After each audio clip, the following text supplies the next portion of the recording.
Good morning student. बेटे आज हम लोग करेंगे हमारा सिलेक्शन प्रोसेस यूनिट 6 से जो बेटा हमारा स्टाफिंग का यूनिट चल रहा है उसके अंदर सिलेक्शन प्रोसेस। सबसे पहले तो सिलेक्शन क्या है? Selection is the process in which candidates for employment are divided in two classes. हम लोग बेटे जितने भी कैंडिडेट्स हैं उनको बेसिकली 2 पार्ट्स में डिवाइड करते हैं। Those who are to offered employment, जिनको रोजगार, यानी कि 2 क्लासेस में डिवाइड करेंगे। पहले वो जिनको रोजगार दिया जाना है और दूसरे वो जिनको रोजगार नहीं दिया जाना है। इसीलिए बेटे जैसे मैंने आपको एक बार रिक्रूटमेंट के चैप्टर में कराया था आपको कि रिक्रूटमेंट क्या है स्टूडेंट, एक पॉजिटिव प्रोसेस है because more and more applicants are invited in the organisation. ज्यादा से ज्यादा लोगों को हम लोग ऑर्गेनाइजेशन की तरफ क्या करते हैं, अट्रैक्ट करते हैं। ठीक है ना। तो बेटे यहाँ पर रिक्रूटमेंट क्या है, एक पॉजिटिव प्रोसेस है, नंबर ऑफ एप्लीकेंट्स को अट्रैक्ट करता है। जबकि जो सिलेक्शन है बच्चों, selection is a negative process. Why it is called negative process? Because it reduce the candidates for the employment. रोजगार के लिए जितने भी कैंडिडेट्स ने अप्लाई किया है उनकी संख्या को कम कर देता है according to the ability, capacity, qualifications of the candidate. That's why selection is known as negative process. Now I am going to discuss steps involve in selection process. हम लोग क्या क्या स्टेप्स लेते हैं? देखो बेटे जनरली वो बेसिकल जो बिग ऑर्गेनाइजेशंस हैं, बड़ी बड़ी ऑर्गेनाइजेशंस है बेटे, वहां पर एक एम्प्लॉय को सिलेक्ट करने का एक प्रॉपर प्रोसेस होता है which is widely known as selection process. Okay, तो सिलेक्शन प्रोसेस के बेटा स्टेप्स हैं। फर्स्ट वन प्रीलिमिनरी स्क्रीनिंग, प्रारंभिक जांच बोलते हैं इसको हम लोग। Selection test, there are various types of selection test are conducted. Third one employment interview, रोजगार के लिए बुलाएंगे उसको, उसका इंटरव्यू लेंगे। Next one reference and background check. Reference and background check का मतलब क्या है बेटे, उसका सोशली बिहेवियर जानने के लिए उसके जो पास्ट एम्प्लॉयर्स हैं उनसे उनके बारे में रेफरेंस लेंगे कि भाई क्या कारण था वहां आपने जॉब क्यों छोड़ी है। उनके जो नेबर है, उसके जो सोशल सर्कल में उसके फ्रेंड्स हैं, उसके लिए हम कम से कम उसे 2 नाम लेंगे जिससे हम लोग उसका रेफरेंस के आधार पर उसको बैकग्राउंड चेक कर सकें। नेक्स्ट वन सिलेक्शन डिसीजन, उसको सिलेक्ट किया करना है या नहीं करना है। उसके बाद उसका मेडिकल एग्जामिनेशन, उसको कोई कम्युनिकेबल डिसीज ना हो जिससे ऑर्गेनाइजेशन के अंदर एम्प्लॉयज बीमार हो जाएं। देन मेडिकल एग्जामिनेशन होने के बाद हम उसको करेंगे बेटे जॉब ऑफर कि हमने उसको काम दे दिया करने के लिए। And last one contract of employment, उससे रोजगार का जो कॉन्ट्रैक्ट है बेटे वो सिग्नेचर कराएंगे जिसके अंदर रोजगार की जितने भी टर्म्स हैं, कंडीशंस हैं, वो इक्वली वो बेटे क्या होती है, डिफाइन होती हैं। वर्किंग आवर्स डिफाइन होते हैं, वर्किंग कंडीशन डिफाइन होती है। Each and every relevant information are also implied are also given in a contract of job employment. Okay, अब हम बेटा स्टेप बाय स्टेप इनको डिस्कस करेंगे। First one preliminary screening. Preliminary screening क्या होता है बेटे, जिसके अंदर बेटे इट्स अ डायरेक्ट, मतलब बेसिकली प्रीलिमिनरी स्क्रीनिंग क्या है, it's a direct face to face contact with the interviewer. Interviewer कौन होता है, who is going to take the interview, जो इंटरव्यू लेगा। ठीक है ना। And between the applicants, applicants कौन है, जो इंटरव्यू देने के लिए आया है। यानी कि जो हमारा प्रीलिमिनरी स्क्रीनिंग होता है, प्रारंभिक जांच, उसके अंदर हम लोग क्या करते हैं बेटे, इसके अंदर प्रीलिमिनरी स्क्रीनिंग के अंदर हम लोग करते क्या है कि ये एक फेस टू फेस इंटरेक्शन है किसके बीच में, इंटरव्यूअर के बीच में और एप्लीकेंट जो जॉब के लिए आया उसके बीच में, to find out a suitable employee for the job, ताकि जो जॉब के लिए सुटेबल एम्प्लॉय है उसको बेसिकली हम क्या कर सकें, फाइंड आउट कर सकें। वैसे बेटे प्रीलिमिनरी स्क्रीनिंग में आपकी न्यू बुक में दिया नहीं हुआ बेटे, इसमें एक एप्लीकेशन फॉर्म दिया जाता है। ठीक है ना। प्रीलिमिनरी स्क्रीनिंग में सबसे पहले एप्लीकेशन फॉर्म दिया जाता है। उस एप्लीकेशन फॉर्म में बेटा डिफरेंट टाइप की इंफॉर्मेशन होती हैं जो कैंडिडेट को राइट डाउन करनी होती हैं। बेसिकली उसकी एजुकेशन कितनी है, पहले उसने कहीं काम किया है, कितनी सैलरी पे वो काम करने के लिए तैयार होगा। ठीक है ना। उसकी क्वालिफिकेशंस क्या है, उसके पास कितना एक्सपीरियंस है, उसका मैरिटल स्टेटस क्या है, विवाहित है या नहीं है, उसका कैरेक्टर कैसा है, so many type of information, उसको कौन कौन सी लैंग्वेज में डील करना आता है, उसका टेम्परामेंट कैसा है, सारी इंफॉर्मेशन बेटे हम लोग बेसिकली एक ब्लैंक एप्लीकेशन फॉर्म पर ले लेते हैं। लेकिन बेटे जब तक हम लोग एम्प्लॉय से, या बोल सकते हैं हम लोग पोटेंशियल एम्प्लॉय, भावी कर्मचारी से मिल नहीं लेते, उससे इंटरेक्शन नहीं कर लेते, तब तक हम उसकी अच्छे तरीके से जांच नहीं कर सकते। तो बेटे प्रीलिमिनरी स्क्रीनिंग का मतलब ही क्या होता है, फेस टू फेस इंटरेक्शन करना एम्प्लॉयर और एम्प्लॉय का, so that suitable employee must be selected for the suitable job according to job requirement. Second one, selection test, several tests which are conducted by the company. First one, intelligence test, यानी कि बुद्धिमत्ता परीक्षण। एक employ जो है बेटे जिसको हम लोग रिक्रूट करना चाह रहे हैं, तो हम क्या जानना चाहते हैं उसका इंटेलिजेंट क्वोशिएंट, बुद्धि लुद्धि, सुना होगा ना आपने। तो बेटे इसको वैसे कैसे निकालते हैं, I think you have also read in a science. ये होता है बेटे mental age divided by real age into में 100।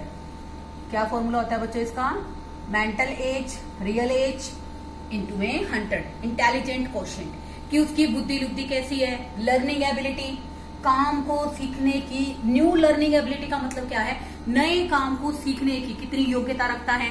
Third one, decision making, different circumstances के अंदर वो कैसे डिसीजन मेकिंग कर सकता है कि नहीं कर सकता। This test are known as intelligence test. Second one, aptitude test. Aptitude test क्या है, टू मेजर लर्निंग स्किल्स, वही सीखने की योग्यता उसके अंदर है या नहीं है, वो सीखना चाहता है कि नहीं चाहता, क्या उसके अंदर हम लोग लर्निंग स्किल्स को डेवलप कर सकते हैं कि नहीं कर सकते, उसके अंदर as at present existing learning skills है या नहीं है। Third one, personality test. Personality test में क्या होता है बेटे, पर्सनालिटी क्या होती है, एक व्यक्ति का व्यक्तित्व, उसके इमोशंस, ठीक है ना, उसका रिएक्शन किसी भी काम को लेकर। जैसे आप एक एम्प्लॉय को काम देते हो, व्हेन ही और शी फील्स ओवरबर्डन, तो उसका रिएक्शन कैसा है टुवर्ड्स यू, ओके। तो उसका रिएक्शन, उसके इमोशंस, उसका maturity level, that's known as a personality test. Last one, trait test. Trait test के लिए बेटे मैं आपको समझाने के लिए दो बातें बताना चाहती हूँ।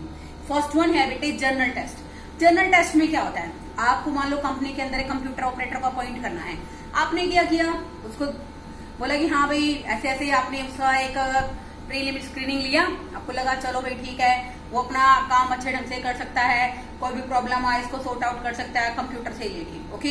एक होता है टेक्सटाइटी टेस्ट। टेक्सटाइटी टेस्ट क्या होता है बच्चों, इसको बोलते हैं चतुराई परीक्षण। चतुराई परीक्षण क्या होता है कि एक computer operator how much fastly operate the keyboard to do the given task. एक तो होता है कि आपको कंप्यूटर चलाना आता है, you can operate the computer, okay. Window basically window में प्रॉब्लम आती है, देन यू कैन सेट, सब कर सकते हो आप। बट एक होता है टेक्सटाइटी टेस्ट, चातुर्य परीक्षा। उसका अर्थ क्या होता है बेटे चातुर्य परीक्षण का, कि आप कितनी फास्टली, हाउ मतलब बेसिकली आपकी जो फिंगर्स है कितनी जल्दी मूवमेंट करती है कि आप अपने काम को बेहतर तरीके से कर सकें।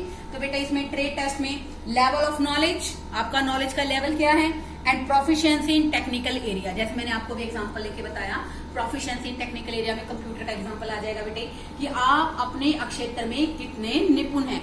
This is known as the selection test. जब सिलेक्शन टेस्ट लेने के बाद वो बेसिकली क्या हो जाएगा, पास हो जाएगा, हमें लगेगा कि हमारे सिलेक्शन टेस्ट के अकॉर्डिंग क्या है, सही है, देन हम उसको बुलाएंगे बेटे एम्प्लॉयमेंट इंटरव्यू के लिए। किसके लिए बुलाएंगे, एम्प्लॉयमेंट। बेसिकली सिलेक्शन टेस्ट के अंदर बेटे वो सक्सेसफुल हो गया है, तो हम बेटे नेक्स्ट स्टेप की तरफ जाते हैं, एम्प्लॉयमेंट इंटरव्यू। एम्प्लॉयमेंट इंटरव्यू में बेटे हमारा जो मेन ऑब्जेक्टिव है एम्प्लॉयमेंट इंटरव्यू का, after satisfying the selection test, the next step is employment interview. In an employment interview there are different type of informations are collected: physically soundness, mentally soundness, qualification, marital status, nature of a person, language ability, okay. And in this employment interview two types of interview are taken. First one preliminary interview, उसमें सिर्फ हम लोग क्या check करते हैं बेटे, कोई भी कैंडिडेट है उसका फिजिकली और मेंटली एग्जामिनेशन करेंगे उसका इन अ प्रीलिमिनरी इंटरव्यू। आपने पहले भी पढ़ा है ना, because it is a step of first in a selection process. करा था प्रीलिमिनरी स्क्रीनिंग, तो उसके अंदर भी बेटा यही था कि हम लोग यहाँ पर प्रीलिमिनरी इंटरव्यू का मतलब ऑब्जेक्टिव क्या है, उसमें करते क्या है कि फिजिकली और मेंटली एग्जामिनेशन करते हैं कैंडिडेट का। नेक्स्ट वन फाइनल इंटरव्यू, उसमें दो तरीके होते हैं बेटे, मैं आपको वैसे बोल के समझाती हूँ। पहले यहाँ पर बेटे क्या होता है, देखो सारे के सारे जितने भी डिपार्टमेंटल मैनेजर हैं पर्सोनल मैनेजर के नोटिस में लेकर आते हैं कि they have required these number of candidates for their department at different post of कहने का मतलब क्या कि डिफरेंट डिफरेंट पोस्ट के लिए कितने एम्प्लॉयज की रिक्वायरमेंट है। ओके, देन पर्सोनल मैनेजर क्या करता है, फिर इस लेवल पर सारी इंफॉर्मेशन कलेक्ट करेगा रिगार्डिंग द, किसके रिगार्डिंग कलेक्ट करेगा, एम्प्लॉय के रिगार्डिंग इकट्ठी करेगा। कैंडिडेट के, एम्प्लॉय तो नहीं कह सकते ना, बच्चे को भी सिलेक्ट नहीं किया है, कैंडिडेट से रिगार्डिंग सारी इंफॉर्मेशन कलेक्ट करेगा। वो सारी इंफॉर्मेशन कलेक्ट करने के बाद, सेटिस्फाई होने के बाद, कंसर्न जो डिपार्टमेंटल मैनेजर है उसको क्या करेगा, वो बता देगा। ठीक है ना, जो हमारा कंसर्न मैनेजर है उसके नोटिस में आ जाएगा कि भाई ये एम्प्लॉय है, ये जो कैंडिडेट है इसको सिलेक्ट किया गया है।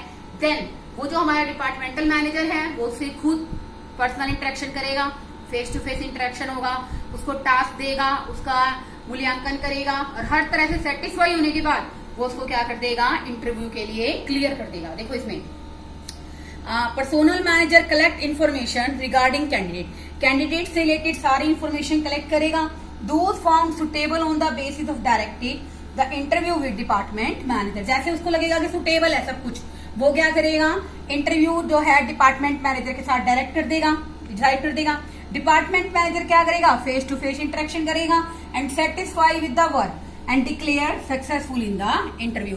और क्या डिक्लेयर करेगा कि बेसिकली वो इंटरव्यू में क्या हो गया है, सक्सेस हो गया है। The next step is basically reference and background check. Reference and background check after a candidate is declare successful in the interview, then a column is given in also application form which the reference and background check। Reference and background check के अंदर बेटे वो कम से कम क्या करेगा, ऐसे दो लोगों के पता, ऐसे दो लोगों के बारे में इंफॉर्मेशन पुटअप करेगा जिससे कंपनी क्या कर सके, उसके बैकग्राउंड, उसके सोशल बिहेवियर, उसके मैरिटल स्टेटस, उसके सोशल कैरेक्टर और बेसिकली उसकी सोशल वैल्यूज के बारे में जान सके। तो बेटे दे में भी देयर पास्ट एम्प्लॉयर्स, कंपनी अपने सेटिस्फेक्शन के लिए उसके जो पास्ट एम्प्लॉयर्स है उनसे भी जानकारी इकट्ठी कर सकती है, उसके जो फ्रेंड सर्कल में है, उसके जो नेबरहुड है, सबसे, ताकि हमें पता चले कि बेसिकली उसका जो बैकग्राउंड है वो कैसा रहा है, वो सोशली बिहेवियर का कैसा है, क्या वो हमारी कंपनी में प्रॉपर मैनर में एडजस्ट होगा या नहीं होगा। Next one, selection decision. अगर जो रेफरेंस और बैकग्राउंड चेक करने के बाद भी हमें उसके बारे में पॉजिटिव रिस्पॉन्स मिलता है तो हम लेते हैं बच्चों selection decision. While taking the selection decision, company क्या करती है, कंसर्न मैनेजर, मान लो प्रोडक्शन मैनेजर ने रिक्वायरमेंट रखी थी एम्प्लॉय की, तो प्रोडक्शन मैनेजर से डिस्कस करेगी फाइनली डिसीजन लेने से पहले कि एम्प्लॉय सिलेक्ट करना है या उसको क्या करना है, रिजेक्ट करना है, या उसको आगे लेकर जाना है, नहीं लेकर जाना। तो इन फाइनली सिलेक्शन के अंदर हम लोग क्या करेंगे कि जो कंसर्न मैनेजर है उससे डिस्कस करेंगे और फाइनली एम्प्लॉय को सिलेक्ट कर लेंगे। उसके बाद क्या होगा बच्चों, medical examination. Medical examination should be conduct. बहुत फायदे हैं मेडिकल एग्जामिनेशन कराने के बेटे। मेडिकल एग्जामिनेशन का वन बेनिफिट तो यही है बेटे, सिंगल बेनिफिट तो सबसे इंपॉर्टेंट है कि एम्प्लॉय को कोई इन्फेक्शियस डिसीज ना हो, कोई कम्युनिकेबल डिसीज ना हो, जिससे कंपनी के अंदर जो एम्प्लॉयज काम कर रहे हैं उनको कोई ना कोई प्रॉब्लम हो जाएगी फिजिकली। सेकेंड में उसकी फिजिकल फिटनेस को चेक करना। थर्ड वन, मान लो बेटे कंपनी के अंदर किसी एम्प्लॉय को रिक्रूट करते हैं बेटे, सिलेक्ट कर लेते हैं, कंपनी काम के लिए लगा लेते हैं, बाद में हमें पता चलता है कि उसको बेसिकली कोई बीमारी, ऐसी कोई डिसीज है, तो इसके कारण बेटे कंपनी के ऊपर अननेसेसरी हेल्थ एक्सपेंडिचर बढ़ जाते हैं। उन एक्सपेंडिचर्स को रोकने के लिए, कम्युनिकेबल डिसीज से कंपनी को बचाने के लिए। और सेकेंड वन, थर्ड वन क्या है, उसकी फिजिकल फिटनेस को चेक करने के लिए medical test should be conducted. After satisfying the medical test, after completion of medical test, then job is offer to the candidate. उसको जॉब ऑफर कर देंगे, उसको एक अपॉइंटमेंट लेटर देंगे, ठीक है, उस पर डेट लिखी होगी कि कब से उसको कंपनी के अंदर ज्वाइन करना है। Last one, contract for employment. After the job offer, after the acceptance of job, contract of employment are signed, various documents are in a testing form. बहुत सारे जो डॉक्यूमेंट्स है उस पर एम्प्लॉय क्या करेगा, वो हमारा क्या बन गया है, एट प्रेजेंट एम्प्लॉय बन गया, उन सब पे सिग्नेचर करेगा। जितने भी डॉक्यूमेंट्स कंपनी को रिक्वायर्ड है टेस्टेड करा के वो कंपनी के अंदर डिपॉजिट कराएगा। तो बेटे, और उसके अंदर बेटे उसको बेसिकली जॉब से रिलेटेड सारी की सारी कंडीशंस उसको बता दी जाएंगी। जॉब टाइटल, किस जॉब पर वो काम कर रहा है, ठीक है ना। सेकेंड वन हो सकता है बेटे उसके वर्किंग आवर्स क्या रहेंगे। थर्ड वन, उसकी रिस्पॉन्सिबिलिटी क्या है, अलाउंसेस क्या है, और उसके अलावा बेटे लीव रूल्स क्या है, कंपनी के अंदर कैसे छुट्टियां मिलेंगी, और भी बेटे कंपनी के ग्रेवियंसेस प्रोसीजर क्या है। Each and every detail is given to the employee. तो बेटे यहाँ पर कॉन्ट्रैक्ट फॉर एम्प्लॉयमेंट के अंदर यही होता है बेटे कि एक्सेप्ट कर लेगा जॉब को, उसके बाद वो एम्प्लॉय बन जाता है। और इस अवस्था के इस फेज के अंदर बेटे वो सारे डॉक्यूमेंट साइन करेगा, जितने डॉक्यूमेंट वो जमा कराएगा वो सारे क्या होंगे, अटेस्टेड फॉर्म में होंगे, सारी कंपनी के रूल्स रेगुलेशंस के बारे में उसको बता दिया जाएगा। Now candidate becomes a present employee for the organization. देखो बेटे बड़ी बड़ी कंपनियां कितना बड़ा प्रोसीजर फॉलो करती हैं, और नो डाउट बेटे इतना बड़ा प्रोसीजर फॉलो करने का कंपनी का एम कितना इंपॉर्टेंट। जैसे मेडिकल एग्जामिनेशन का शॉर्ट क्वेश्चन बन जाता है कि मेडिकल एग्जामिनेशन का एम क्या है मेडिकल एग्जामिनेशन का एम, कंपनी को अननेसेसरी हेल्थ एक्सपेंडिचर से बचाना है, कम्युनिकेबल डिसीज से बचाना है एम्प्लॉइज को, और बेसिकली जो एम्प्लॉय जो कैंडिडेट है उसकी फिजिकल फिटनेस चेक करनी है। ऐसे ही बेटे अगर आ जाए कि इसके अलावा बेटे जैसे सिलेक्शन टेस्ट है उसके अंदर हम लोग क्या चेक करते हैं, ट्रेड टेस्ट क्या है, और यहाँ पर और भी हमने बहुत सारे टेस्ट किए, पर्सनालिटी टेस्ट क्या है, ठीक है ना। तो बेटे उन सब के बारे में प्रॉपर 1 मार्क के अकॉर्डिंग बेटे छोटे छोटे बहुत से क्वेश्चन बन जाते हैं जो आपको प्रिपेयर करने हैं। Okay, thank you students.